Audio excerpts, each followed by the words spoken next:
Despite their best efforts at making a late comeback against the Jaguars, the Saints lose yet another game, fall to 3-4, and it's officially time to make changes in New Orleans. Let's talk about it right here on the Straight Up Saints podcast. You're listening to the Straight Up Saints podcast.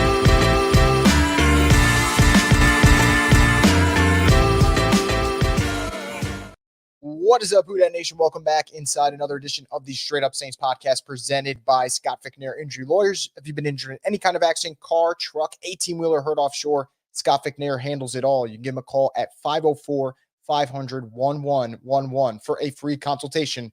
They'll always fight for the win. The Saints tried to fight for the win in the fourth quarter of this game. They made it somewhat entertaining. They made it somewhat fun, and yet they were a Foster Moreau drop away from potentially either tying it or going for two and maybe even stealing victory out of the jaws of defeat. But they didn't do that. And moral victories aren't an actual thing in the NFL. It's a loss, and that's all it comes down to. And after today's loss, I think it's safe to say the Saints got to make changes. They got to make changes. I don't care who it is, player, coach, any type of personnel. A change has to be made before their next game. They cannot continue to run by this whole scheme and think that it's okay. It's unacceptable. And yes, they did some really fun things in the fourth quarter. And Michael Thomas's touchdown catch was great. And Alvin Kamara looked like Alvin Kamara of old. But moving the ball in a no-huddle offense and that being the only way you can actually move the ball, it's unacceptable. It's unacceptable. If I told you this stat, you'd think it's fake, but it's the truth. Before the fourth quarter, the Saints hadn't scored a touchdown at home since the third quarter of week 1. That's not a typo. That's not an error. That's not a fake stat that I just brought up out of nowhere. It's the truth. Before the fourth quarter, where they go into no huddle and they're down 24-9, so you know that the Jaguars are going to play prevent defense, they didn't score a touchdown till the third quarter of week 1. And yeah, Derek Carr did some nice things in the fourth quarter. He also did some horrendous things in the first quarter, the second quarter, the third quarter. I think there's wide receiver issues we have to talk about.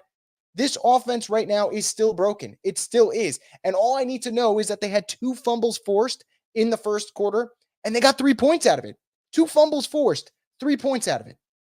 And honestly, the 3 points is kind of a miracle because they're also having issues at kicker. Blake Grupe yet again missing a 50-yard field goal. Blake Grupe needed to bank in an extra point, which is why I said had the Saints scored at the end of the game, I'm not so sure they kick the extra point and say, hey, let's go into overtime. Can you trust your kicker to make an extra point right now? I would say the answer is no. Can't trust your kicker. Your offense is still fundamentally broken. You have guys running the same routes. You have guys that aren't on the same page. Way too many times in this game, there were communication issues. Derek Carr not on the same page with Shaheed. Derek Carr not on the same page with Olave. Olave and Michael Thomas running the same exact route again. It's week fucking 7. Why is this still happening? And that's why I laugh when everyone starts picking and choosing who to blame. Some people say it's all on Derek. Some people say it's all on Pete. Some people say it's on the front office. Blame whoever you want. There's so many hands involved with this. And I want to make it clear. I know that they did some nice things in the fourth quarter, but I'm an absolute schmuck if I come on here with a smile on my face and go, man, what a fun comeback they almost made. It means nothing. They're still 3-4. They are 1-4 in their last 5 games. 1-4 in their last 5 games. But this is who they are. A head coach who is frankly a loser when it comes to his record. He falls to 18-42 lifetime as a head coach. This is who the Saints are going to be under Dennis Allen. Don't take a lot of chances. Play some really good defense. But you could only expect your defense in the year 2023 to hold on for so long before you need your offense to make a play. And when things are finally perfect and you got a chance to tie the fucking game, Foster Moreau drops it. And I can't even blame it all on Foster Moreau. If you think this loss was on Foster Moreau, that's on you to blame it all on him on one drop. Did he cost them in that moment? Absolutely. He's not the sole reason they lost. My bigger issue during that play, 1st and goal, you have all 3 timeouts. Now, you can play the game. I don't want to score too quick because what if the Jaguars go down the field? Do you trust your defense? Do you think your defense is top 5? Then you could trust them. God forbid you get in that situation. You have 3 timeouts. You should view that situation as, I got to score. Doesn't matter if I score with 30 seconds left, 40 seconds left, 4 seconds left. I don't care. I have to score. That should be the mindset. So what does Pete Carmichael do? He does what Pete Carmichael normally does. No design plays for Alvin in the red zone. No design plays for Michael Thomas in the red zone, despite the fact that earlier in the fourth quarter, he made the most fucking absurd catch we're probably going to see all season as Saints fans. And then the most egregious thing, we got a fade route dialed up on 4th and goal to Chris Olave. And before that, we have a pass dialed up to Foster Moreau. Where the hell is Jimmy Graham? Did you sign Jimmy Graham for the sole purpose of people like me dusting off our jerseys from the closet and saying, maybe I'll wear this Sunday? What other fucking reason did you sign a guy who is 6'7", who can still make plays in the red zone? And don't tell me he can't, because we saw week 3 against the Green Bay Packers. They put him in. Guess who catches a slant pass for a touchdown? Couldn't dial up one of those? 2018, 2019, you know how dominant Michael Thomas was? Slant passes near the goal line. Pete was there those years. Did he magically have that erased from his mind? Did the Men in Black come up to him with that thing and erase that from his fucking mind? What are they doing? And the worst part is, I can't definitively say that after today's game that they're going to be going, yeah, we'll make a change. Because they're going to sit here and talk about all the good things they did in no-huddle offense. Which, honestly, the only positive you can take out of it is that there were some moments that, yeah, Derek Carr can still play quarterback, which is good to know. Because before that fourth quarter, I honestly wasn't so sure that he could. But yet again, Pete Carmichael comes up short, like he always does. And Dennis Allen comes up short, like he always does. And before I get into one final topic, before I bring it over to you guys, because I have a lot of people in here and I want to make sure your voices are heard. When it comes down to Dennis Allen, this is why I'm the harshest on him. Pete Carmichael is struggling as an OC. He's been struggling for the last 24 games. Dennis Allen's deciding to keep him. That falls on the head coach.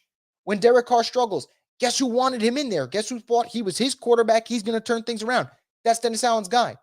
So the quarterback's not working out who you picked, and the OC's not working out who you've decided to stay by. Who else is going to get the blame? You can talk about how good your defense is when you're the defensive coordinator. I can only talk about how good your defense is as a head coach in a vacuum, because at the end of the day, you have other responsibilities. And how clueless does he look sometimes? There was a point in this game where it's about 4th and 2, I believe, 4th and 1, whatever it may be. Jags are around midfield. And every Saints fan I know tweeted, watch out for the fake punt. Saints were ill-prepared. So you're telling me casual fans who are watching the game, who like the Saints, who are not in that building, sniff a fake punt coming? And Dennis Allen's just walking up the sidelines clueless? Shit like that cannot be happening. And you want to talk about personnel. I thought they made the right decision going Groupie over Will Lutz. That seems like a miss. Headley over Gillikin. That seems like a miss. Headley had the worst punt of the game when it mattered most. This team fucks up in the biggest spots. And before I get to your comments, there's something I really want to address. It's Derek Carr and Chris Olave. At some point, we're not idiots. Something's not working behind the scenes. Something's not working. When it happens every week, where they're not on the same page and eyes are rolling and people are ignoring each other and people are barking, something's up. When it happens one week, it's probably an anomaly. When it continues and continues to happen, there's a problem in the building that this team has to address.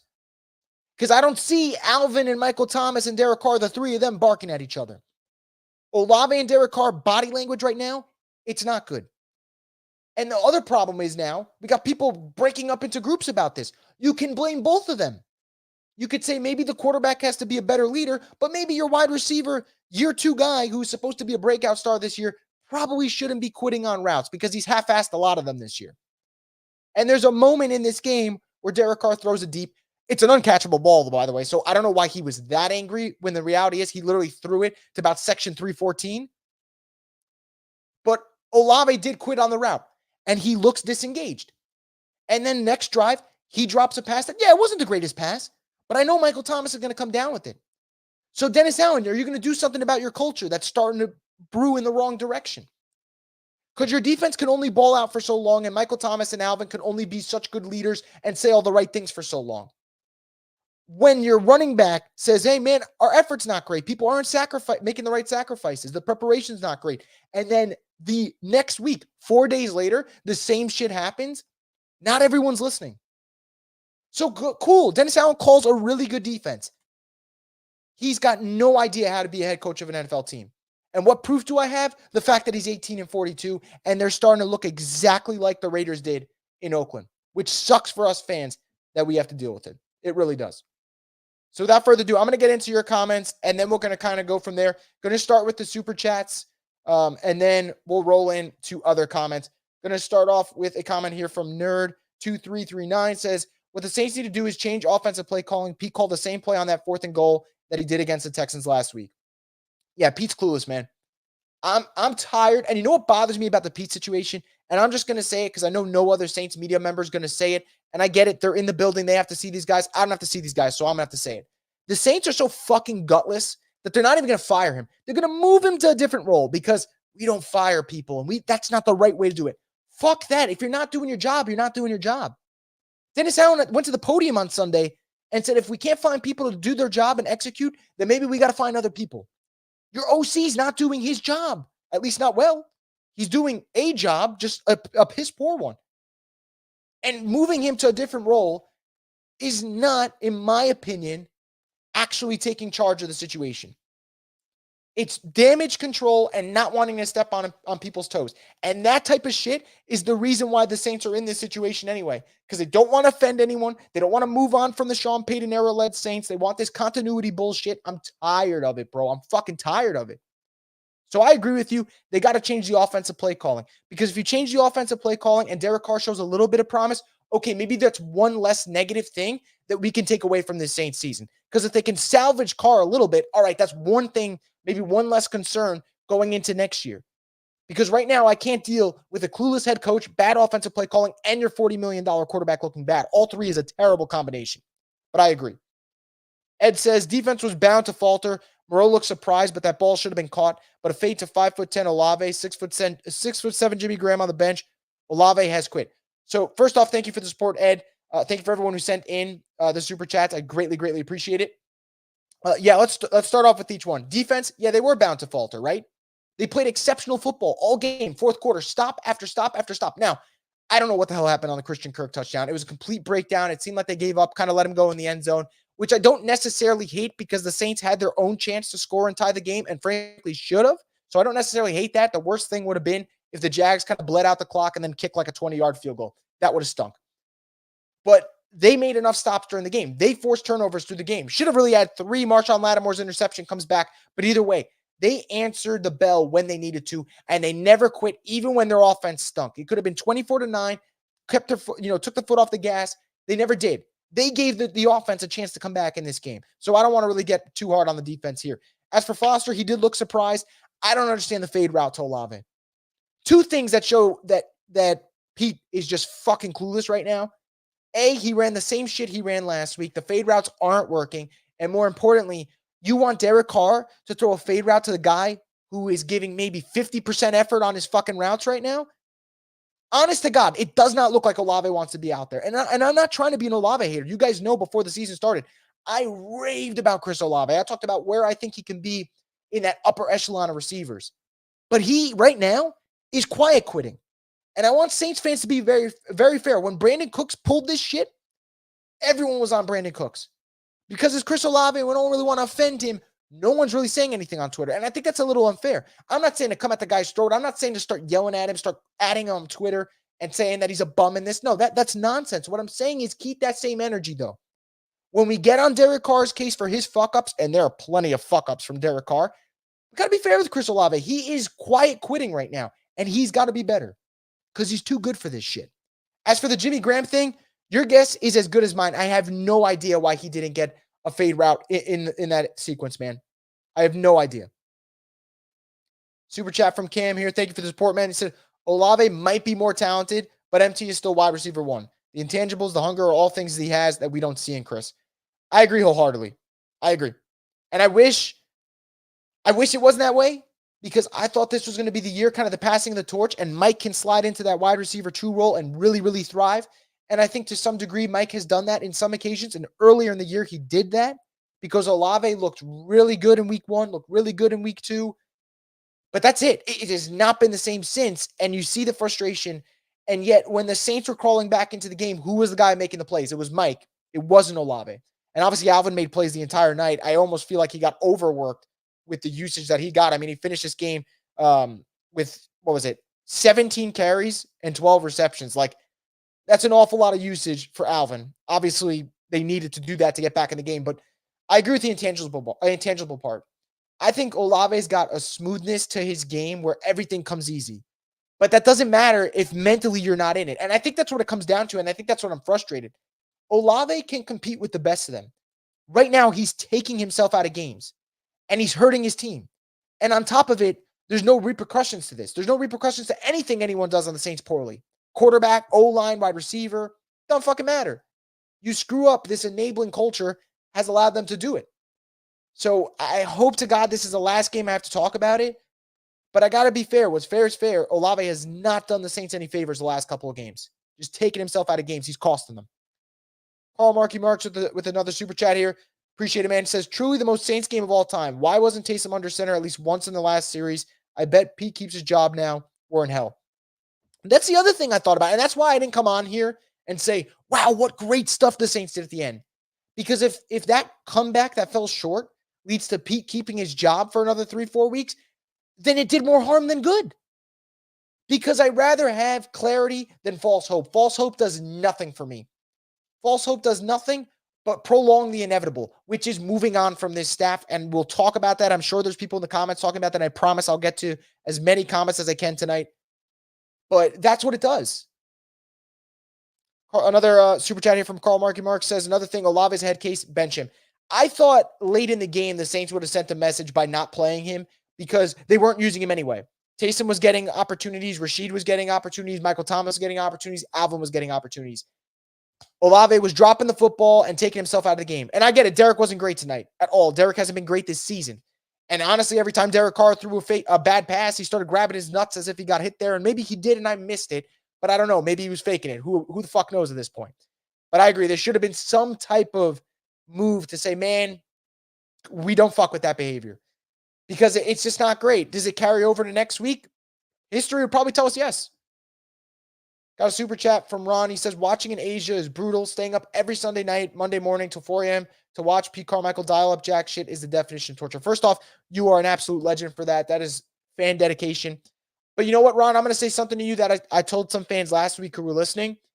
At some point, if the Saints continue to just trot Pete Carmichael out there, trot Dennis Allen out there, trot this anemic offense out there, if people stop being invested and they say, hey, I got better things to do on Sundays, I'm not going to fault them. Now, I know some people are going to say, oh, fair weather fans, this and that, and start getting on people's cases. I'm going to be here every Sunday, Thursday, Monday, whatever day of the week the Saints play, and I'm going to do my job because it's my job, and I do love this team regardless of how poorly they play. But for some people, there is a time investment because we all got life outside of watching this team. And at the end of the day, I'm sure the Saints are concerned with money and cash flow, and that hasn't been an issue for them. But you know what? They should be a little disappointed with the product that they put out there because in the Sean Payton, Drew Brees era, and people are going to say we're spoiled for watching it. All right, fine. Say we're spoiled. I don't care.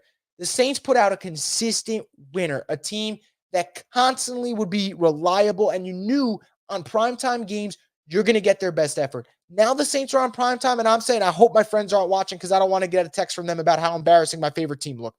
That's the reality of the situation. You're a legend for staying up and watching this game. That's true dedication, but it's unfortunate that the Saints just can't deliver. Another super chat from Ed here. Thank you for the support, man. It says Lattimore put the clamps on Ridley. The offensive line played well, actually. First one, yeah, Lattimore absolutely put the clamps on Ridley. I knew he was going to show up for this game. Ridley finished it with one catch for 5 yards, which is absurd. And then as for the offensive line, look, Josh Allen, his pressure rate in terms of winning was pretty good. To be expected. Pete at left tackle, that's not a good matchup. But I didn't think the offensive line was a detriment to this team today. I did not think that they were the reason they lost. And that's pretty good considering you had patchwork with no Ramczyk, no Hurst, and obviously no Penning because they don't feel comfortable starting him. So, yeah, this was definitely an improvement, or I'd say a bright spot in this game was the offensive line wasn't horrendous. Was it great? No. Was it horrendous? Absolutely not. Got a super chat from Lane here. Thank you for the support, man. It says, what coaches can we get to replace Allen and Pete? Who do we pursue? If by some miracle we get them out of the building? Well, I don't think they're going to make midseason firings. The Saints don't do it. They're not going to do it. I don't see it. Now, could they switch play calling to Ron Curry offensively? Yes, and I do think that's going to happen at some point. I don't know if it's by next week for the Colts game, but it's got to happen. It feels inevitable. But as for Dennis Allen, I can't see him getting fired midseason. They didn't fire him last year when shit hit the fan and they blew an easy game against the Bucs on Monday night and they looked like an embarrassment. They were like 4-9 and they could have fired him there and they didn't. I don't think they're going to fire him here. And let me just make this very clear. He should absolutely get fired. Anyone defending him, you're defending him for the sake of being a contrarian, because Dennis Allen is 8-4, 18-42 as a head coach. And right now, this team is 3-4, despite having a really easy schedule. They should have won tonight's game. They should have won the game against the Packers, and they should have won last week's game against the Texans. 3 winnable games down the drain, and you started off 2-0, and it took you just a couple of weeks to show that was really a fluke, because 2-0 for Dennis Allen is way above what he's capable of. 3-4, losing 4 out of your last 5, that's more of his speed. I appreciate the support, Lane. So in terms of coaches to replace, I'm thinking you got to go past this season. You got to go into the offseason. You're looking at maybe a guy like a Ben Johnson from Detroit. That will be the guy at the top of everyone's wish list. I'm sure Eric Bieniemy will be of discussion. Saints interviewed him for a long time this past cycle. I believe it was like 8 hours before they ended up hiring DA, 2 cycles ago, excuse me. So those would be 2 guys at the top of everyone's wish list. Get an offensive head coach. This is a league where you need an offensive coach to really help out your quarterback. You know, we see guys like Brock Purdy have success. It helps that he has Kyle Shanahan. We see Tua start to realize his full potential. It helps that he has a guy like Mike McDaniel. So I'd say offensive head coach Ben Johnson and Bieniemy are definitely 2 guys that people are going to look at. Got a super chat from Antonio here. Antonio, thank you for the support, man. Says, every time the camera cut to Carmichael, I got angry looking at that clueless wombat. He needs to be fired from 24-9 to 31-24. I can at least appreciate them not rolling over and dying. Who dat?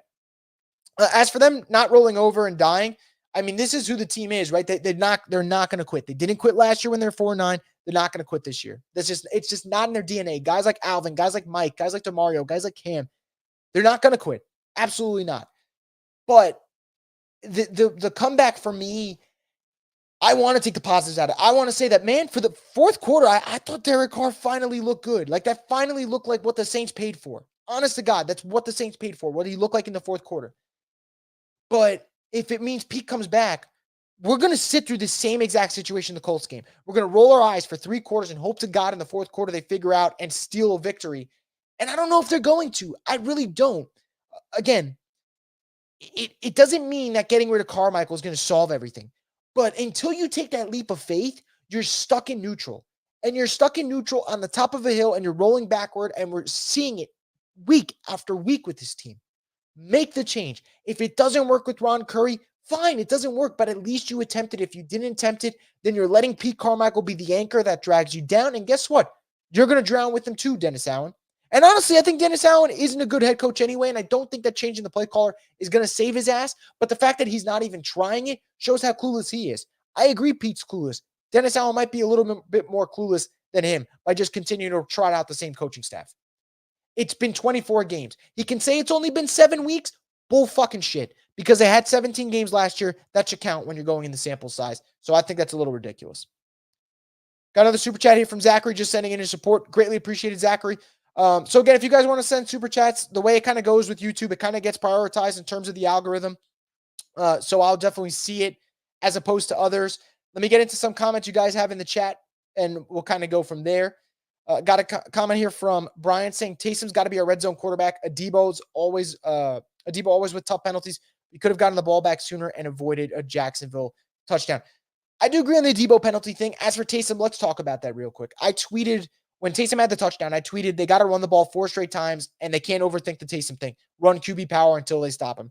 So what do? They run the football once with Alvin, get stuffed. Run the football twice with Alvin, get stuffed. Run the football 3 times with Alvin, get stuffed. And then they run QB power and it gets a touchdown. Am I smarter than Pete Carmichael? Absolutely not. Is it sad, though, that I'm sitting on my couch going, yeah, I think you should get Taysom Hill in at the 1 and run QB power, and the coach is going, you know what, let's leave it as a last resort? It is embarrassing, and I do think Taysom's got to be used in the red zone. You know who Derek is. Derek struggles in the red zone. He struggled in Vegas. He's struggling in New Orleans. It's just he doesn't see the field well enough and make quick decisions in the red zone, and that's why he struggles. Just like early in the game, he could have hit Foster Moreau for a touchdown. Instead, waits a second too long and pretty much throws what I like to call a hospital ball because he threw a ball to him so late that he took a shot that he didn't need to take. And putting Taysom in those situations would absolutely make it easier. KT says, why is Jimmy never in on the red zone plays, though? I have no idea. I have no fucking idea. I wish I knew, but I really have no clue. I don't have a clue in the world, man. Got another super chat here from Ed. Thank you for the support, man. Says this offense is outdated like the Sean Payton coaching tree. Second down runs. I'm sick of them. Third and short long passes. It makes no sense. My biggest problem with the Saints is that they're so predictable. 1st and 10. If it goes incomplete, they run it on 2nd and 10. And then all of a sudden, you're immediately in 3rd and long and your drive stalls. In other situations, it's 3rd and 2. It's 3rd and 3. Run the football or dial up a slant pass to Michael Thomas. Why are we overthinking it? Why? I really don't understand. And again, I'm not trying to be rude. I'm not saying Pete Carmichael's a horrible human being. I want him off the face of the planet of the earth. I'm not saying that. What I'm saying is he should not be calling plays anymore. He's so inept, and it's so evident every fucking week, and I'm tired of it, and I'm sure you guys are tired of it, and I just don't know how much longer I could do it. 3rd and long, and they're dialing up fucking 4 verts. What are we doing? KT with the super chat. Thank you for the support, man. Says, I've been saying this, not saying Carr's the guy, but we've seen what happens when the quarterback is a scapegoat. Jeez, I can't even speak right now. A good lamp won't fix a bad outlet plug. I kind of like that analogy, and I agree. So what I said last week, I like your analogy better, but I said blaming Derek Carr right now is like blaming the waiter for bringing out the food that the chef fucked up. Pete Carmichael's the one that's supposed to be cooking and making things easier for the rest of his team, and he's not. He's putting them in terrible situations. And you guys can go back and check on Twitter. There's a 4th down conversion that Alvin has. Derek throws to the right. They convert. They keep the drive moving. Saints Twitter posted it, which there's nothing wrong with that. They're just promoting the 4th down conversion, promoting AK making plays as they should. Promote your players, especially your great ones like AK.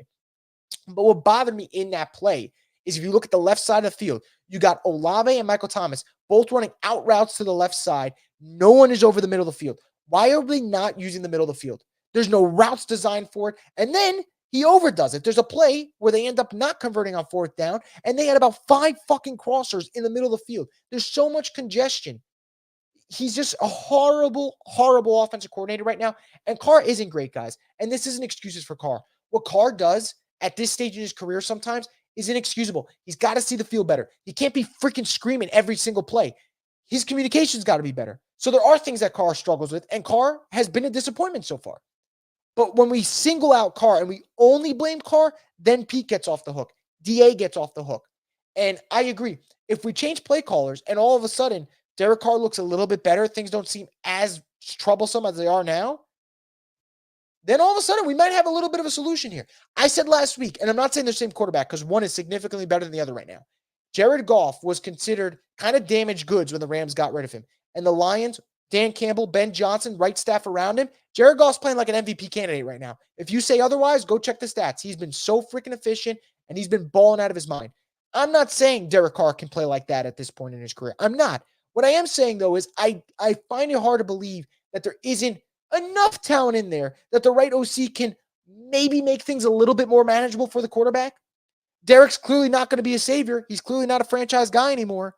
But can you make it a little bit easier? I think you can. Got a super chat from Cam here saying you're smarter than Pete Carmichael. I appreciate the super chat and I appreciate the compliment, but I don't even know if it is a compliment at this point with the way Pete's been coaching, but I'll defer on that one. Javier with a super chat. Thank you for the support, man. Says, is there real issues between Carr and Olave? I don't know. Frustration is there, man. Does it mean that they don't like each other? No, I don't know if it's that. I think that might be a reach in if I were to say it.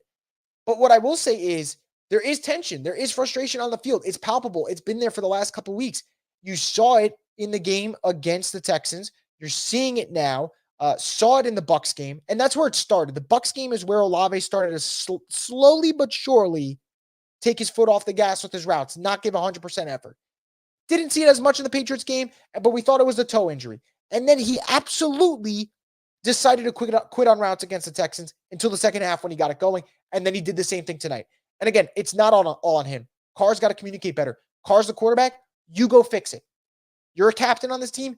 Figure it out over the course of the week. Get on the same page with your wide receiver. You're both too important to the offense for it to look like this. But there are issues right now. I think there absolutely are issues. You see it. They are not on the same page.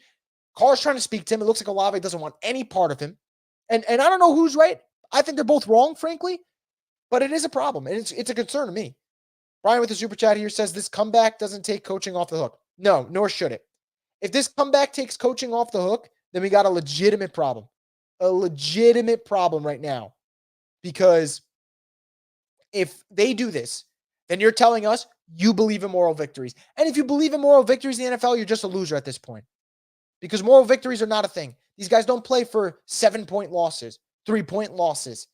They play for wins. That's what they play for. They play for pride. Like Alvin, like Mike said, you think they like fucking losing? They're tired of it.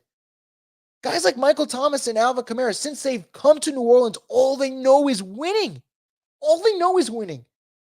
Alvin came to the Saints year one, NFC divisional round. Year two, NFC championship game. All he knows, guys like Alvin, 13 wins a season. And now he's relegated to at best 7 wins a season with an offense that can't score. So I agree with you. This comeback better not take coaching off the hook, nor should it. It's a joke. And I'm cool with if this takes coaching off the hook and Dennis Allen thinks everything's okay now because they scored late in the game when the Jags were kind of playing prevent defense, then you know what?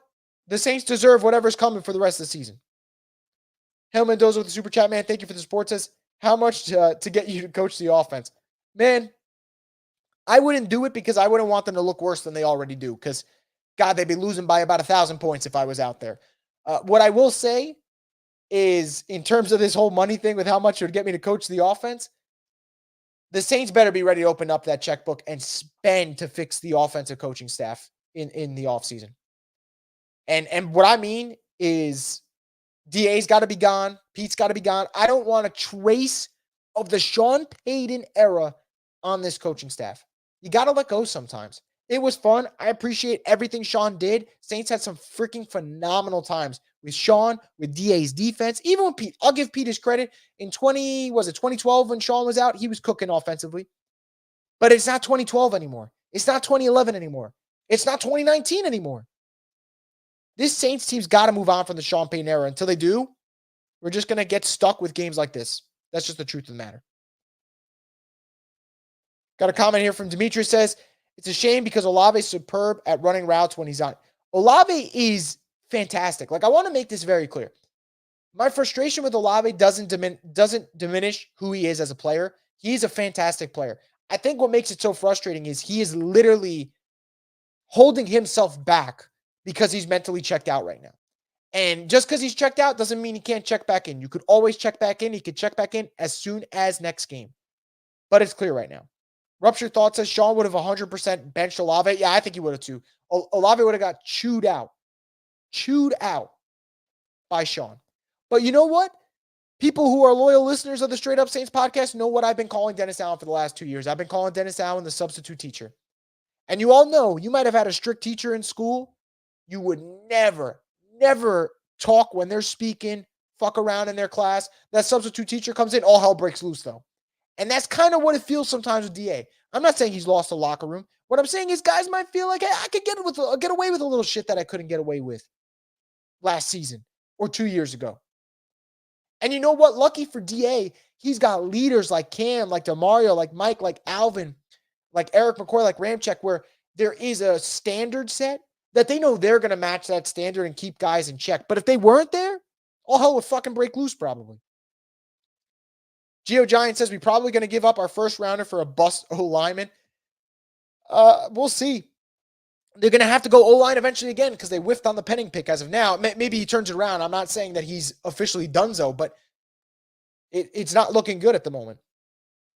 Montdog says Curry needs to get his receivers together. He's their position coach. Well, actually, in terms of position coach, you're looking at Cody Burns for the Saints. He's the wide receivers coach in terms of getting those guys together. And honestly, that's not a great look for him either, that group is not playing as well as they should be because this trio is talented as all hell. But that would be the guy. Sergio says trade Olave and put A.T. Perry in. I think that's a little bit too rich. I think anyone who's ready to kind of get rid of Olave, that's maybe a bridge too far for me. I'm not willing to go there. He's definitely got to get back in this mentally, though. Ed says the schedule is still easy, which is hilarious part. The whole season's going to be false hope, 9-8 wildcard loss. Again, that'd be the worst freaking thing in the world. If they said it last week, I'll say it again. If the goal is to win and a god-awful division with a really talented roster, then I think you should realize you don't have the right coaching staff because that's what we're up against right now. If the Saints, if their goal is to get to the playoffs and that's all that matters, it doesn't matter if it's 8-9, 9-8, whatever, and the process to get there doesn't matter, then they're doing it wrong. And that's why when people come in and say sometimes they run a mom and pop shop type operation, this is what it goes by. DA's probably a really nice guy. He's also a really bad head coach. And it's okay to admit when you fucked up. And I'm not saying the Saints have to fire him tomorrow. I am saying they should fire Pete Carmichael tomorrow. I don't think he should be here by tomorrow. But you can't keep running this back. They've had every scheduling break. They've had a talented roster. You want to say injuries were the excuse last year? What is the excuse this year? What is the excuse? You went 2-1 when Alvin was gone. You bring him back. Alvin looks just as fresh as he did a couple of years ago. Mike is healthy. Olave's in year 2. You added a stud in Brian Brzee. You added a guy like Colin Saunders to this defense. Nathan Shepard's been making plays. Marshall Lattimore's healthy right now. What is the excuse for this year? What's the excuse? Because you can't use injuries this year. So either say you have a bad offensive coordinator that you won't fire, or you made a mistake at quarterback, but you got to admit one of them. Or is it that you just stink? It could be all three, to be honest, which is depressing as fuck. But the truth of the matter is I'm tired of this, man. Michael says, where is Jimmy Graham in the red zone? He's a big target. Yeah, apparently they don't know that. They don't know that he's 6'7" and can make plays in the red zone. I mean, he only had a gazillion touchdowns during his first stint with the Saints, but they don't know this. Jordan says, are we on board with shitting the bed to get staff fired, or do we want to take the division? Look, I can't in good faith say that I want the Saints to lose every game. I just can't. I'm not wired that way. But what I will say is, would I rather have the Saints struggle and realize that the coaching staff has to change, or hobble their way into the playoffs just to get knocked out in the first round? I would take the former. I would not want to see them hobble into the playoffs just to lose to like Dallas in the first round. I wouldn't want to see that, because that gets you nowhere. Gets you a harder schedule and a worse draft pick. That's what it gets you. But I'm not saying to tank. I would never say to tank. What I would say is I'd like the Saints to be freaking realistic and understand that this isn't fair. This isn't fair to the fans that for the last 24 games, we're watching them lose in the same manner every single week. And every week after that, we got to hear from Dennis Allen, oh, well, we got to clean this up. We got to clean this up. Yeah, that's got to be better. Communication's got to be better. Are you not practicing Wednesday through Friday? Are you not the coach every day that ends in a Y? I just don't understand. Got another super chat from Cam here. DA was actually asked about Jimmy in the presser. I mean, as he should. I'm glad that someone actually asked him about it, because the fact that he didn't get a single target during that spot is just awfully embarrassing. Awfully embarrassing. And honestly, at this point, it means nothing to me no matter what he says. You know, I think everything that comes out of his mouth, just empty thoughts to me. Comment here says, I think it's appropriate to actually bandwagon another team. These guys are absolute scrubs. See you in Kansas City. Nah, I would never bandwagon another team. I can't do that. It's Saints till I die. And honestly, at this rate, I'm going to die sooner than expected because they're just making me miserable every fucking second over here. But yeah. Gabriel says, my girl watched the entire game with me and she didn't look at her phone once. She's already way too hot for me. How am I supposed to torture her for 3 hours a week watching this offense too? Oh my God. I just want to keep this comment pinned for the rest of this video. What an awesome comment, man. I mean, I salute to her that she watched the game. I don't want to sub my girlfriend, but unfortunately, she has like checked out. She started watching with me from like 2017, was all in on that Saints team, was excited to watch the games. I think in the Dennis Allen led Saints era, she's watched maybe like 3 games, and I had to take her to the Dome for one of them. So I'm glad your girlfriend's invested. Mine has kind of checked out, but maybe mine's making the smart decision here. Who Dat Forever says, say what you want about Sean Payton, but he would have never tolerated Olave's bullshit. I agree. Seth says, Derek Carr isn't fooling anyone with those fake injuries, knowing the camera's on him. He's out there trying to play hero ball. He could be.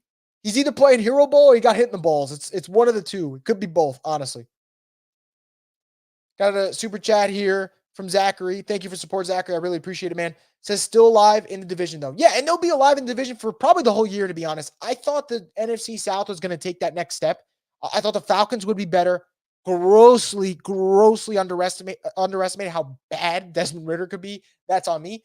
And then the Bucs are coming back to life, and the Bucs and the Falcons are playing each other this weekend. So one of them is going to pick up another L. So yeah, they'll absolutely still be in this division.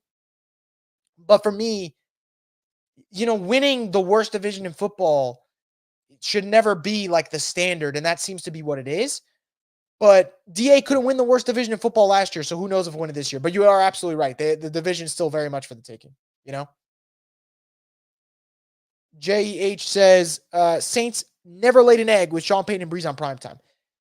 Yeah, rarely, if ever. And honestly, like Sean Payton and Drew on primetime, those are special days.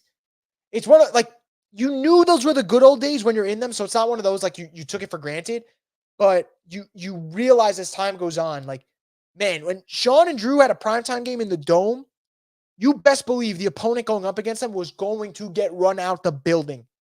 I mean, the Colts played them on a Sunday night game and the Saints won 62-7. It would take this Saints offense about 2 months to score 62 points. Trevor says, I do think Derek Carr hasn't been great, but I ultimately feel it comes down to the OC and then someone Olave giving up as well. Yeah, look, like I said, there are so many hands to blame for why this offense is struggling. Early in the year, O-line was bad. Derek Carr has been bad for most of this year. Pete Carmichael has just been bad the entire year. Now you got the Olave problem to kind of sort out. So it's not great. It's not great. And again, I think Derek's going to get the brunt of it because he is the quarterback and it comes with the territory, and he's got to be better because he's shown us he can be better. If Derek Carr was terrible his entire career, fine. But like, the guy's 2 years removed from taking the Raiders to playoffs. He's got to be better, you know? Montauk says O-line did decent, and Justin says, I was proud of the offensive line. Yeah, I thought they definitely did pretty well. Joe says, Taysom behind Big 99, and we are tied. That was pretty awesome. KT says, I'm worried Derek Carr will end up being the scapegoat. If Derek Carr ends up being the scapegoat for this season, we're fucked. We are so fucked if Dennis Allen can make the Saints spend a shit ton of money for Derek Carr and then get the Saints front office to think that Derek Carr is the sole problem and not him. Honest to God, I'm serious. We are just screwed as fans if that's what ends up happening. If that's what ends up happening, I'm scared for the Saints front office because that means that they're for some reason hypnotized by Dennis Allen. I don't think that'll end up being the case, but you know, that's where we'd be. Gabby Forever says, would they give a call to Gillikin? I think they must. I mean, I think Blake Gillikin, if I'm not mistaken, is on the Cardinals right now, so they can't give him a call.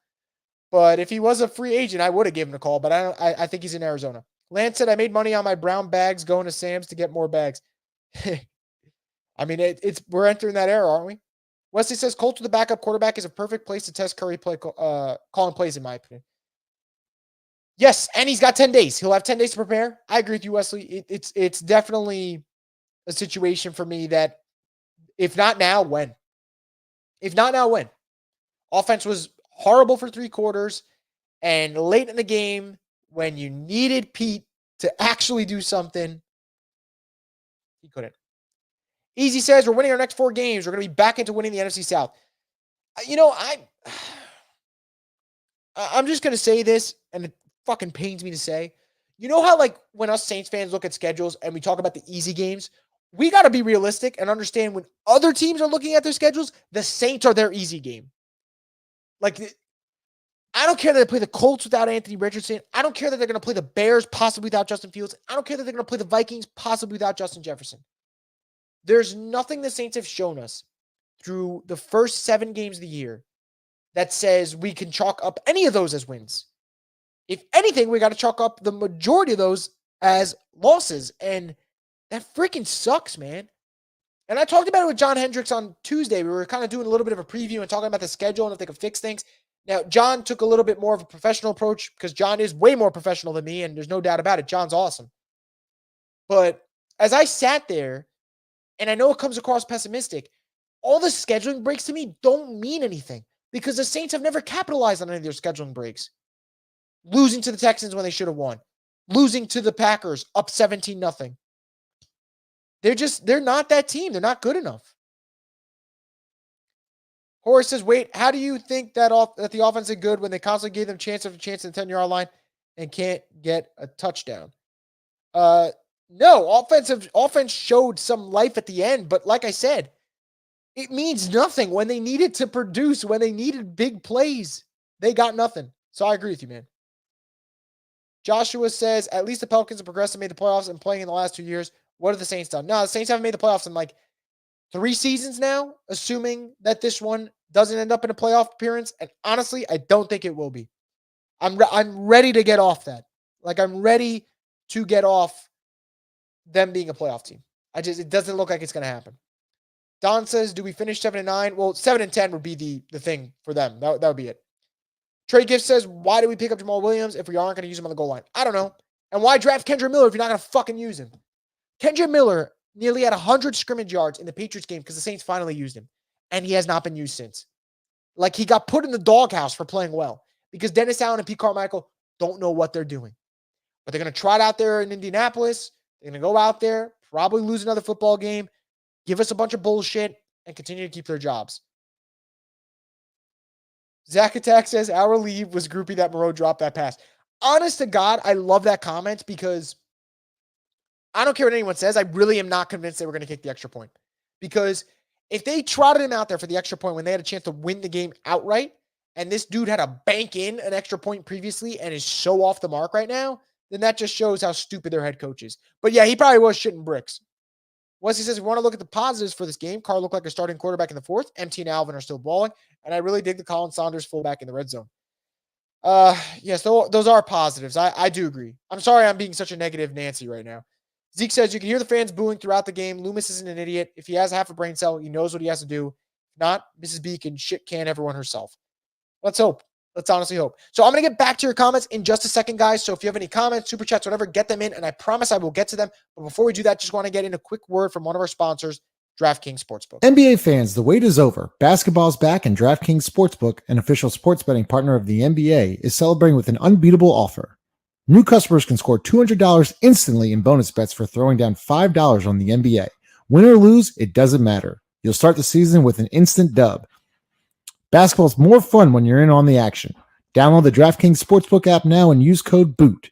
New customers can get $200 in bonus bets instantly for betting just $5. Only on DraftKings Sportsbook with code BOOT. The crown is yours. Once again, thank you to DraftKings Sportsbook for being part of the program. We absolutely appreciate it. Going to get into more comments here. Golden God says, instead, Allen sits there like a plank of wood, chewing gum aggressively. There was a point in the end of the first half or start of the second half. He was just pacing up and down the sidelines. Looked like he had no freaking clue what was going on. And I was going to tweet if they show this man on TV one more time, I may break something. I wasn't actually going to break something, but I honest to God can't take looking at Dennis Allen anymore. I just can't do it. Super chat here from Brian. Thank you for the support, man. It says, we don't use Jamal on the goal line because Pete likes to throw random ass fades in coverage all game. Pete is a fiend for throwing fades for no fucking reason. And the worst part is he calls up fades for everyone but the guy who should get them called for. Jimmy Graham literally spent the first 5-6 years of his career doing nothing but dominating folks in the red zone. And Pete Carmichael was there for that. And Pete Carmichael thinks, nah, let's just throw a fade to Olave, or let's throw a fade to Shaheed, or let's throw a back. Again, not blaming the call because Foster Moreau was open, but let's get a play call for Foster in there. Like, what are we doing? What are we doing? And at some point, I can't even blame Pete because I almost feel like he's calling plays to get himself fired, yet the Saints won't fire him. It's kind of like in South Park when their summer baseball team is trying to lose games, but they find out that the other teams are also trying to lose games, and they're just not as good at losing games like that team. That's what it feels like right now. Brian says if they get to the postseason somehow, they're going to lose and prolong this coaching staff. I agree. Blue Baptiste says the run game is non-existent. I get the O-line wasn't ideal, but run blocking should be easier than pass blocking. In theory, yes. Also have to understand, I think the run metrics are a little bit skewed. Like, Alvin's yards per carry gets butchered by the fact that Alvin got like stonewalled for like 4 straight carries in the red zone, but he still had a really good game outside of that, if that makes sense. It's obvious Carr and Allen are the losers, and it's rubbing off on a winning culture, plain and simple. Yeah, honestly, maybe. Look, Dennis Allen is an unquestioned loser at 18-42. Unquestioned. He's 18-42. He's a loser. He's 24 games under in terms of being a loser. So, I mean, this man would have to have a perfect season and he'd still be under 500, which is fucking embarrassing. So, as for Carr, right now, look, it's not helping. It's not helping his case. He looks bad out there. And yes, the fourth quarter showed some signs of promise, but like, can we see that for a whole game? And then after we see that for a whole game, can we see that for multiple weeks? And Until then, yeah, it seems like a major, major whiff at the quarterback spot. Sterling said DA said there was some good and he's happy with how the offense came back in the second half. I mean, I don't know if you're telling me the truth right now. I'm going to believe it. I'm going to believe that's what DA said. And if he did, we're fucked. We are absolutely fucked if this man sits there and is saying, man, there's some good things we could take from the second half. You lost the game. Oh, yeah, he did. Yeah. I thought our offense responded in the second half. Yeah, thanks, DA. First off, vanilla fucking comment. And it means nothing, man. He's the king of moral victories, though. Absolute king of moral victories. Lance said NFL gave an easy-ass season and they can't win shit. It's embarrassing. It's embarrassing. Saints probably win 5 to 7 games max rest of the season. Feels that way for sure. Saints have the vibe of like an 8-9 team, maybe 7-10.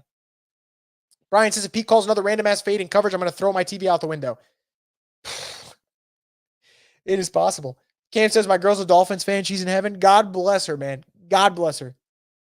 Dolphins are balling. Tua's looking good. Tyreek goes for about 100-something yards every game. Life's good over there. Mike McDaniel's an awesome head coach to root for. Tyler says it's impossible to point the finger at one thing. Carr, Olave, OC, O-line, etc. However, at his head coach, all this falls on DA. We're probably stuck with him until offseason, and DC at QB will pass that too. Yeah, but the thing about Derek Carr is like, look, the Derek Carr contract, everyone's going to get up in arms about it. But the Derek Carr contract won't stop the Saints from bringing in a new coach, drafting a quarterback. Like, all that can still happen. It can still happen. And the Saints can still put them in a spot where Derek can be a bridge and then find that guy that is the franchise guy. Like, all those things are still there for this team. But before they get to any of that, they got to get rid of DA. So I agree with you. I agree with everything you said, Tyler. But that's, for me, my biggest problem right now. Like, again, I don't love the Derek Carr contract. It looks like shit right now. But they have other fish to fry. And they got a big one to fry. DJ says, a positive, you coming on here after every game. First off, thank you for the super chat, DJ. You are the man. Second, I mean, I kid you not, the live streams after the game are definitely the best part for me because I A, love interacting with you guys, and I B, love kind of, I always say this, I love getting a pulse as to where everyone's at. And I think now more than ever, like, people are done. And I'm so glad that people aren't getting fooled by that comeback because the comeback didn't result in a win. And the comeback resulted in another 7-point loss. And yet again, at the goal line, just like last week in the red zone, Pete acted an absolute fool and looked like an idiot. And I'm just glad everyone's on the same page. But thank you guys for the support as always. I definitely appreciate it. Got a super chat from Ed. Thank you for the support. Ed saying, I'm playing Spider-Man 2. So I probably should download it. I loved the first one. I thought Insomniac did a great job with it. I've been lately getting back into Fortnite, which I never thought I was going to do. So a little off-topic Saints related, but I've been getting back into it. Don't know why. I don't know why I've been doing no builds. Maybe that makes me a potato. I have no idea. But I've been doing that, and I've been playing a little bit of FIFA, but I don't really like the new FIFA. So maybe FIFA will get knocked out of the rotation, and I'll bring Spider-Man 2 in. Let me know how that is, Ed, though. Let me know how the new one is. The graphics look insane. Definitely hyped about Venom being in the game. And Craven. I'm a big fan of Craven. But, yeah, let me know about that. Ariel says, what about Bieniemy? I mean, let's talk about Bieniemy. They brought him in for 8 hours before they hired DA. Could have hired him. Bieniemy's got Sam Howell looking good, you know? And I think what Bieniemy did going to Washington at the end of the day is the right move. Because staying in Kansas City, he was just never going to get that opportunity because it is Andy Reid and it is Patrick Mahomes. And there are those like built-in reasons for success, but also built-in detriments to him getting a head coaching job. Because everyone who doesn't want to hire him just can go, oh, well, you have Mahomes or oh, you have Andy Reid and this and that. But when it comes down to going to Washington and having success with a guy like Sam Howell, that speaks volumes about the type of coach that Bieniemy can be. You know, Sam Howell's looked better with Bieniemy than Derek Carr's looked with Pete Carmichael. And Derek Carr's got more talent around him, and Derek Carr is a more established quarterback than Sam Howell. So we'll see. Maybe Bieniemy's on that short list of guys that they look at once they, fingers crossed, fire Dennis Allen. Who Dat for Life says, I don't even feel good about this team, nor should you, man. Nor should you. There's no reason to feel good about them. Jack says, 1 step forward, 2 steps back. We have the Bears coming up. I mean, here's their schedule. Like I said, guys, I'll just go next 4 games. Colts, Bears, Vikings, Falcons. Those are all winnable games, but they will probably lose at least half those because that's who Dennis Allen is. I could easily see them losing the Colts game. Like, I could see Shane Steichen out coaching Dennis Allen. And I could see them losing the Vikings game and maybe the Falcons. I'm going to give them the Bears win. The Bears are terrible. But even then, it's so hard to project wins. And ironic enough, that's what Tyler's saying here. Hard to project wins with the team. There's no easy win on the schedule based on performance. Yeah, it's hard for me to project. Japanese Hercules says we hosed Minshew pretty bad, and he was backup for the Super Bowl Eagles team, and the Bears are the absolute worst team in football. I totally get that, but the Saints are 1-4 in their last 5 games. They're 1-4 in their last 5 games. This is really disappointing, and really it's depressing. Start 2-0 and you're not playing good football, but you think they're going to turn it around and figure shit out. And this looks like last year's Saints team, just like wrapped in a different disguise, I guess. 2 quick turnovers for the Saints, and they only scored 3 points off of it. That's all you need to. That's all you need to show that they're dysfunctional. Yep, totally agree. There's 10 games left in the season. The Saints are not going 7-3. No shot.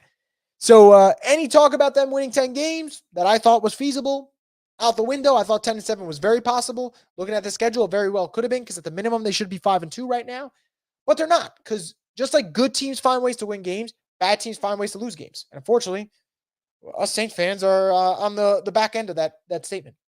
Ernest says that wasn't life in the fourth quarter. That was the Jaguars playing soft coverage to keep the clock moving. I do think it was life in the fourth quarter. I want to be fair. I want to be fair to the players. They pushed the ball down the field, so because they weren't getting those dink and dunks down the field, down the field to Taysom, down the field to Mike, down the field to Shaheed, down the field to Olave a little bit. They were pushing the ball down the field, and the defense was getting the clutch stops. The problem for me, and this is why, Ernest, I'm going to be hard on them, so I do think that there was life in the fourth quarter, but it doesn't mean much to me, is yet again, in the red zone, chance to tie the game, and you can't do it. It's tough. Brock says, puzzling red zone personnel. Why are we not using Graham? Allen's response was bewildering too. He's not a good head coach, man. He's not a good head coach. Period, end, stop, bad head coach. I'm so sick of watching this coaching job. It's fucking bad, awful play calling, and they allow a player to go out there and half-ass. If he doesn't want to take his ass out. A.T. Perry would love to. I agree, man. I agree. Seth says your record projection for this season now. Okay, so I'm just going to go off what I have, correct? If I'm just going to go off what I have, then I'm going to project that the Saints are going to finish, let's call it 7-10. That's what I'm going to go with. I can't believe I'm saying it, but looking at their schedule, I think they'll lose to the Rams. I think they'll lose to the Lions. I could see them losing to the Bucs, losing one of the Falcons games. That's 4 more losses. We're already at 8.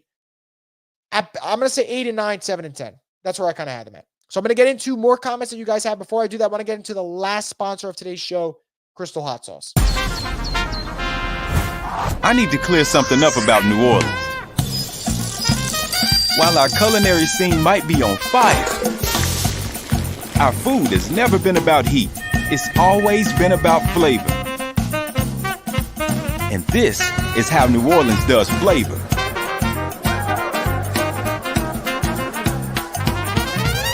Are we clear?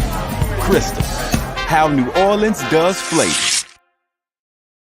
Once again, thank you to Crystal for being part of the program. We're going to get into other comments you guys have on this show as we get into the kind of late stages here. It's kind of late. What is it, 11:30 at this point? Let's see what we got here. Imagine watching tickets being sold and people you're paying millions to not do their effing job and saying, yeah, let's run this shit back. Well, boys, I mean, we're kind of entering that territory, aren't we? It feels that way, Can't handle that many weapons. He ain't built to run this offense with the amount of weapons. Are we talking about Pete or Derek Carr? Either way, I guess they're both lumped in, and I agree with you. It hasn't been good. The Saints have the personnel to field a good offense. What they don't have right now is a good play caller, and what they're not getting right now is good quarterback play. And you can have all the weapons in the world, don't matter, Do you want Mickey gone as well? Asks Matthew. No, I wouldn't go that far yet. Look, man, I mean, the front office is still bringing in guys like Shaheed. They're drafting guys like Olave. They're drafting guys like Alontae Taylor. They're drafting guys like Brian Brzee, Jordan Howden, Kendrick Miller. Like, they're still finding talent. I'm not saying the front office is bad. Here's where I am at with this front office, though, and I can't make it any more clear than I am right now. If they're not willing to move off of DA, then ownership's got to step in and blow this thing the fuck up. Because it's the NFL. There's only 32 of these jobs that go around. And there are coaches that put in long hours to get a shot to be one of 32 coaches. And this schmuck who is 18-42 continues to get chances. And it's unacceptable, man. It's unacceptable. And I know there's like a small contingency of Saints fans that go, just beware, Chris, when you lose Dennis Allen, you're going to lose the defense. I don't care. I don't care. They're not winning anything with this defense anyway. And that's not a knock on the defense. It's an offensive league. Look at all the top teams in the league right now. They either have an elite play caller and or an elite quarterback. Chiefs, they got Andy Reid and Mahomes. Niners, they got Kyle Shanahan. And guess what? He's getting some damn good football out of Brock Purdy. So maybe people got to put a little respect on his name. Lions, Ben Johnson, elite play caller. Jared Goff's playing elite football right now. Dolphins, Mike McDaniel, an elite play caller. Tua's playing MVP caliber football right now. Eagles at 5-1. We know Jalen Hurts could do the damn thing. We saw him in the Super Bowl last year. Nick Sirianni made the Super Bowl last year. There are teams in the NFL, just like today, Doug Peterson and Trevor Lawrence. One guy won a Super Bowl. The other guy's been touted as the number one quarterback in high school, number one quarterback in college, number one pick in the NFL. You need that recipe. You need it. And even the great defensive minds, the Tomlins, the Belichicks, even great coaches like that, they're now struggling now. The league has changed. Hell, Bill Belichick might get fired before Dennis Allen, which is fucking crazy to think about that. Bill Belichick, who's won 6 Super Bowls, has a shorter leash than Dennis Allen. But that's just the truth of the matter. Justin to Get Me Cash says, I think Gail's got to wake up soon. She's losing money by Saints being trash. Possibly. Luke says, coming from a Jags fan, great job, guys. I think you guys will still win the division. Gave us a scare. Best of luck rest of the season. First off, Luke, you are a classy gentleman. Appreciate that. I don't think the Saints are going to win the division personally. Obviously the end of the game was entertaining, no doubt about it. Kudos to the Jags. I think the Jags are a very likable team in my opinion. Love what they got with Doug Peterson cooking there. I think Travis Etienne is probably the most underappreciated playmaker in the league at the moment. He balled out. Jags got a good thing going. Hopefully they keep it up. Gabe says, just give it a fucking Taysom. I wish, man. Justin to Get Me Cash says, if not Ben Johnson, I'd take Jim Harbaugh. I'm so on the fence about Jim Harbaugh. I think he's going to leave. I think there's just too many scandals right now between Michigan and the NCAA. They're getting investigated again. Almost knocked down Blue Beetle over here to my left. Jesus Christ. But I do not know if I feel comfortable going for him. If I could pick between the two, I actually would take Ben Johnson because I want to take the shot at the young offensive mind and see if he's the guy. And because I think he can be. But look, if they got Jim, I can't complain. Just like Dennis Allen is a perennial loser as a head coach, Jim Harbaugh is a perennial winner. That's all he does. Justin to Get Me Cash says, can we trade Carr for Cousins? They can't. I mean, Derek Carr is definitely better, though. Told everybody, don't let the Saints trick you with that Patriots win. And you were right. Josh says, I feel like Debo always gets a costly penalty in a big spot. He does, man. It's so frustrating because I think Debo is a really good player. But he always has that penalty that comes up large. And because of it, everyone remembers him for that mistake. When in reality, he's a damn good player, but he makes that one critical mistake. DJ says, might be time to totally restructure this team. I don't see how any of this gets turned around. We keep doing the same shit. That doesn't work. I agree, man. Do we go after a college coach or OC? I doubt Kiffin would leave Ole Miss, but I'd love to have him. I would go for an OC. I'd go for Ben Johnson or Eric Bieniemy or someone in that nature. Ben Johnson's my guy. That's the guy I'm going to continue to bring up. Don't know if the Saints will get him. They got to get rid of DA first, but that's the guy I'm going to bring up. Justin says, I see a lot of bad talk about Carr. Sure, he hasn't been great, but Olave's checking out. Play calling and drops aren't on Carr. I think Carr will be fine going forward. Possibly, but he hasn't been great. He hasn't been good. He hasn't been mediocre. And that's the problem. Honestly, if Carr was mediocre, they'd probably have a win or two more. So that's the truth of the matter. Calvin says, why we don't use Jimmy Graham in the red zone? I have no idea. I wish it did. Sody the God says, hire an OC who knows how to utilize their playmakers. That would be a good strategy. But right now they got, why did we ever give him the nickname Sneaky Pete? Because he's nothing sneaky about him. It's blatant sabotage. Kendall says Pete Carmichael has to go ASAP. New serious play caller for sure.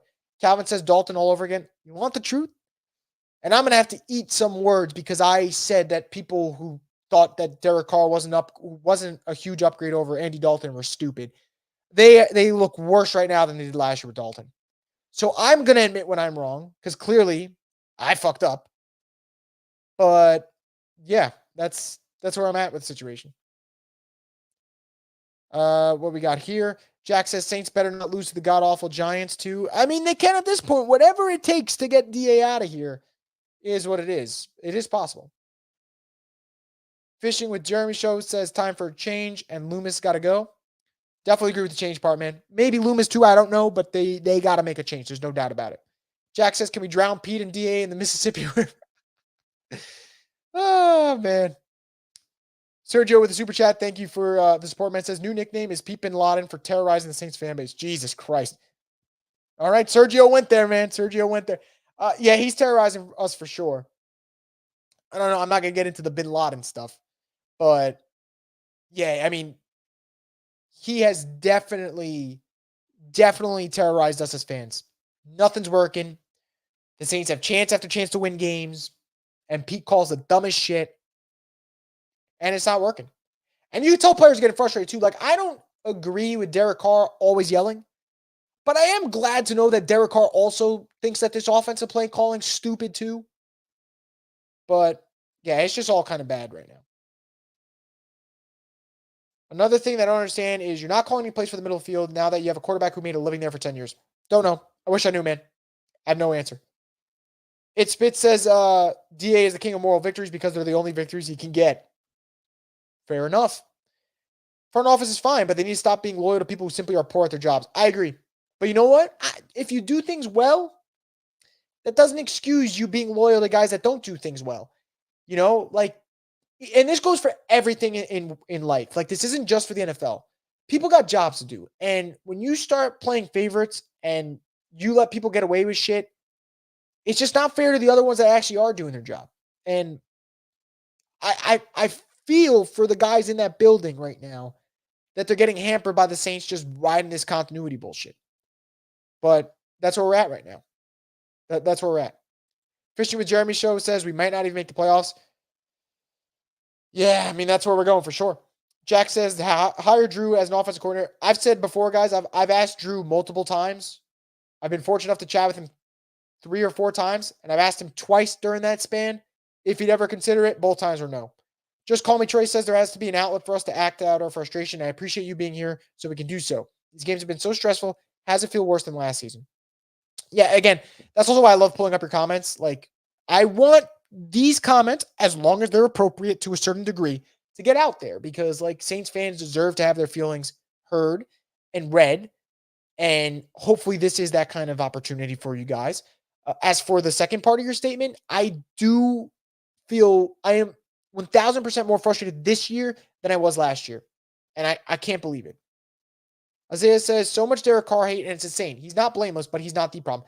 I think he is one of the problems. I do not think he is the big problem, but he is a problem. Like that's the way I see it. How is Derek and Mike's chemistry not better this deep into the season? I have no idea. Saw some promising signs. In the second half in terms of chemistry, but like Mike should still be putting up 80-yard games, 90-yard games, and he's not right now, and it's probably because of the quarterback spot. That's just the truth of the matter. Carr's below average and he has a piss poor attitude during games. Can't disagree with that right now with the way he's playing, no doubt about it. Timekeeper says Dalton was better. Sure did play better than the way they're getting right now. Rupture Thought says Sneaky Pete is Pete Carroll walking out of the back door at USC. Fair enough. Just Inform You says, so what are you going to do when Pete and Dennis are back for the next 2 seasons because Gail doesn't want to pay for new coaches? I mean, I'm going to be here. I'll probably be a little bit more, I don't want to say checked out, but I'll be a little bit more dejected, a little bit more deflated, borderline depressed.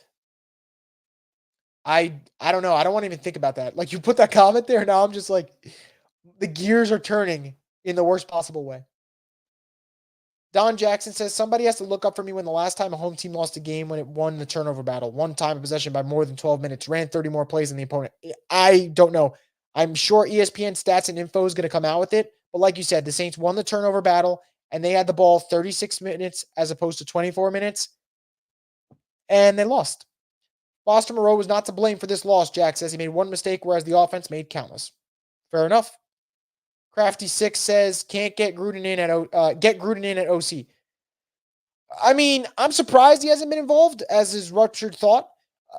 I don't know if that's going to save anything, though. Gruden's been out of the league now, too. Like, I would rather than just hand it to Ron Curry, but who the hell knows? Carstava says, this will be interesting. The Saints have a money problem. They're already $72 million over the cap for 2024 with only 42 players. Got to get younger. They'll have their first pick, which is good. They're going to have Denver's second round pick, which could be a top 40 pick easily, which is also good. So acquire some young talent. Don't be afraid to let some guys walk if you have to. Carl Granderson extension looked like a genius move because I think if he hit the open market, he would cost a lot more now. But yeah, there's some tough decisions that are going to have to be made. Timekeeper says 1A play calling, 1B QB play, and then 2 offensive line. I think that's fair. Sergio says, any chance DA goes back to defense coordinator? No shot. Goes back to defense coordinator? Yes, for another team. It would never be for the Saints. Ruptured Thought says, problems in order. Dennis, then Pete, then Carr, then O-line, then Diva wide receivers, then kicker/punter, then defense. I think that's fair. Cranky Boss says that second half Carr turned the headset off. Whew. That's fair enough, man. Justin Formu says they only need 6 to 7 wins to keep job security. Dennis and Pete will be here until his contract expires. Probably. Josh says, what do you think about the lack of pass rush the last few games? Not great.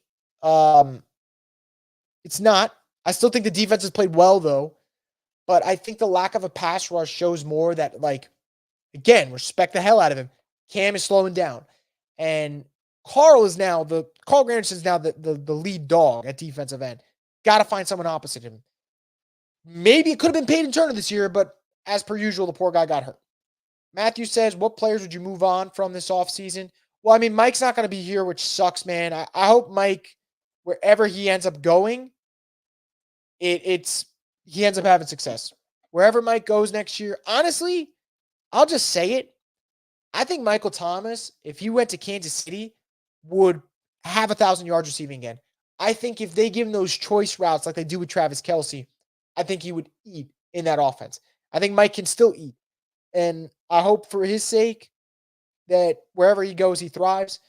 As for who can the Saints kind of get off, we'll see. I mean, Jameis won't be here. I don't think you'd get off that, though. We'll see if they get rid of Jamal Williams. I don't know what the plan is. That contract's looking like a waste at this point. Looking elsewhere, I mean, you got some big decisions. Pete's going to be gone, but you're going to have a big dead cap hit. Can't really get rid of Ramczyk. That's going to be a big dead cap hit, but boy, that's looking like a bad contract. I don't have anything good to say right now, so I almost want to kind of stop talking because I don't have anything good to say in that department. Justin says, assuming the Saints have a pick in the 10 to 16 range, what position would you prioritize or think the Saints go after? If it's a new coaching staff, I say if the coaching staff likes a quarterback, get them their quarterback. If not, I think the Saints need O-line help. The Saints need a defensive end. Quarterback, O-line, defensive end. Those would be the 3 positions I'm looking at. True Preacher says, predictable Pete. I think that's a fair nickname. Jack says, shout out to Sean Trade for getting us Brzee. Look good as well as Granderson tonight. Yeah, they did. And so did Nathan Shepard. Want to give a shout out to Nathan Shepard. I thought he made some big plays. Forgive says, AK and DeMario were definitely talking about Olave last week. I don't want to say something that's not true because I can't say for sure that Alvin was talking about Olave. I find it interesting, though, that Alvin was around Derek on the sidelines, was around Mike around the sidelines, around some of the O-linemen, but he wasn't around Olave. I'm not saying that's who he called out for sure, but we'll see. Justin Formu says, as far as Pete's play calling goes, do you think it's ego and being stubborn? I find it hard to believe it's incompetence. I really genuinely think it's incompetence right now. I'm being genuine. How can you be that stubborn in a league where, you'll get your ass fired? Unless he was told, hey, Pete, we won't fire you. But then that's on the organization. If you give him that long of a leash and you give him that job security where he can be that bad at his job, that's just inexcusable. But it is what it is, man. It is what it is. Trade Broncos second for Peyton. That's pretty funny. Lester says, I think they need to get rid of this stale offense, outdated. I do agree. And I think like it's the Sean system too, because Denver's offense looks outdated right now. It's just a problem. Justin to Get Me Cash says YOLO for Drake May. If they get Drake May, I am going to freak the fuck out in the best ways imaginable. If the Saints get Drake May with a new coaching staff, I may cry. I think that would be the opening the Saints would need to get back on track and for us to finally be one of those teams that enjoys a young quarterback shining. Joy says a new quarterback is pointless until Pete is gone. I agree, but again, I don't think they'll draft a quarterback unless they know it's with a new staff. Like they'd have to fire the staff and the new staff finds a guy that they like. But I do agree. No new quarterbacks until you get rid of this staff. Forgive says, I was sad when I didn't see Olave with them on the sideline. Something's up, man. Something is up. Sergio says, so disappointed. Olave bought a jersey and really thought he would have sent to top receiver. And he still can. I want to make that very clear. He still can. But he's got to be better. And he can't be giving up on routes and, not playing his best football, especially this early in the season. Rupture Thought says, Jaden Daniels would be a steal at the right pick. He looks good. He could run him out on offense. Jaden's been great. If they didn't have 2 losses right now, I'd say he'd be the unquestioned Heisman Trophy frontrunner at the moment. Justin Formu says, if they bring in a new coordinator, do you keep Carr and try to maximize his abilities, i.e. Stafford and Goff, or do you go draft a quarterback?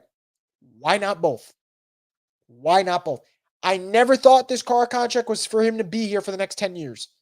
4-year deal that you get out after 2 always tells me if it works for 4 years, awesome. If it don't work out, fuck it. You could dip out after 2 years, kind of like Daniel Jones' contract. So I would say if the coaching staff, I would say if it's just a new coordinator, they probably ride out with Carr for 1 more year. If it's head coach, get him a quarterback if he likes one in that draft. Jack says Olave better not be Brandon Cooks 2.0. I hope to God he's not, but boy, oh boy, who the hell knows at this rate? Who knows? So if you guys have any more comments, any other things, drop them in. I'll get to them. If not, we will be wrapping it up. It's been a little bit over an hour and 15. You guys are freaking great. I mean, it's Thursday night. Our team just lost in miserable fashion. And you guys are still here chilling in the chat and throwing out your best comments. I mean, this is why I always say, no matter how bad the Saints are, we're also a detriment to the team. We're almost like too loyal to a fault. Honest to God, that's where it's at. Got another comment here from Carr Stavis says, LOL, Derek Carr is so bad, even Sportsbook are pointing out how bad he is, making history. Derek Carr is the least profitable quarterback against the spread as a favorite in the past 20 years. So that is very fascinating. So that is an interesting stat. And then on top of it, I saw yesterday, forgot which Sportsbook put it up, but it was about Dennis Allen. He has, I think, the 3rd worst winning percentage against the spread out of any coach in the last 20 years as well. So you mentioned before, I believe, in the comments that you said Derek Carr and Dennis Allen are both losers. Those stats kind of say it. Crafty6 says, win or lose, we booze. Man, I have not gotten lit in a while. Maybe I should. Saints don't play this Sunday. You bet your ass I'm going to go enjoy myself. Sergeant King says, why the hate on Olave when Foster Moreau missed the game-tying touchdown? Carr sucked the whole game. I think it's not hate on Olave. I think, in my opinion, it's the standard you set. You know, if you're gonna say that Foster Moreau missed the game-tying touchdown, that's fine. He did, and he deserves a little bit of blame for that. Olave deserves blame when he is too important to his team and he is just running around, freelancing, not giving it his all. Alvin gave it his all today. Mike gave it his all today. The offensive lineman gave it their all today. Who the fuck are you, a second-year player, to not give it your all? Same shit goes to Carr when Carr whines and moans on the sidelines. No one wants to hear that shit. You know? And it's not about the ball being uncatchable. It's about the fact that it keeps happening now. Not on the same page. One guy yelling, the other guy looking like he doesn't want to play. Enough of that, man. If I didn't think Chris Olave wasn't good, if I didn't think Olave was good, I wouldn't say anything. I know Olave can be great. He's holding himself back right now. That's what I'm saying. Josh says, may have gone unnoticed today, but I like what I saw from May. He was awful in the first half. He was equally good in the second half, in my opinion. Sergio says, record prediction, if we had Ben Johnson type play caller this season, they'd be 5-2 right now at the minimum. I would say they'd probably be 6-1, honest to God. Jack says, at least we can enjoy a Sunday without stressing over the Saints playing. Fuck yeah, we can. Hell yeah. Like, I'm going to try and enjoy my weekend as much as possible. Got another comment here from Michael saying Mr. B is rolling in his grave right now. Honest to God, probably is. It spits says Taysom Hill all of a sudden looks like a legit pass catching tight end in the last few weeks. He has. Let's give a shout out to Taysom, man. So Taysom this week finished the game with 4 catches for 50 yards. Last game, Taysom finished with 7 catches, 49 yards. So Taysom's definitely developing as tight end. He's viable in fantasy at the position. Nicholas says if they don't go QB in round 1, O-line has to be top priority. I think that's fair. Love to, I can't read the end of it, but it says, when and if we see Jameis, when will it be and what will it take to see him play start? I can't stress enough, guys. I just don't know if he's going to come in, because if he comes in, then Dennis Allen is admitting he picked the wrong quarterback. And if Dennis Allen's admitting he picked the wrong quarterback, then why should Dennis Allen be the head coach? So I think DA is going to have to just go down with the guys that he picked. He picked Derek. He picked Pete Carmichael. Captain's got to go down with the ship, if that makes sense. That's just the way I see it. And I also see you said Granderson's the real deal. Totally agree. Granderson's been fucking awesome. Coded Collection says there were more empty seats than I've seen in a while in the Dome. No one likes DA. Nor should they. Sergeant King says Derek Carr gives his all. Yeah, now he does. Now you could say it's trash, which it has been. He's been awful. But the quarterback does have to give his all. If the quarterback doesn't give his all, the players will start calling him out. The players didn't call out Derek Carr. Actually, when Alvin talked about people making sacrifices, he actually mentioned Derek as one of the guys who is putting in the work. Now, has Derek Carr been bad? Yes. Does Derek Carr deserve blame? Absolutely. Should Derek Carr stop pouting and whining on the sidelines? 1,000%. But again, I don't understand why people are defending Olave so much when it's okay to have both. You can still like Chris Olave. You can still think Chris Olave is great. And you can also think that he has to put in more effort. They don't have to be mutually exclusive. I think Chris Olave is a great player. I think Chris Olave can be special. I also think he's got to start running routes at full speed. It's okay to say that. That's how I feel, man. That's what it comes down to. Sergio says, get ready for the PFF stats, having Olave with the most air yards this season. They can say whatever at this point. I give up with PFF. Smallville says, man, the NFL is rigged. I've seen at least 7 plays where the Jags defense didn't even move at times.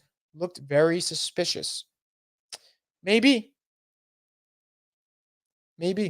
I really don't know what to say to that one, man. I don't know if that's what I would use as the NFL is rigged. I think there's other moments that us Saints fans have gone through that I'd probably use as the NFL's rig. But I feel like this is probably a good point to stop at. We're approaching an hour and a half. You guys have been fantastic. I appreciate the comments. I appreciate the super chats. Getting kind of late. We all got work in the morning here as we're getting close to about midnight. But that's going to that is going to wrap it up for us here on the Straight Up Saints podcast. I just want to say thank you guys so much.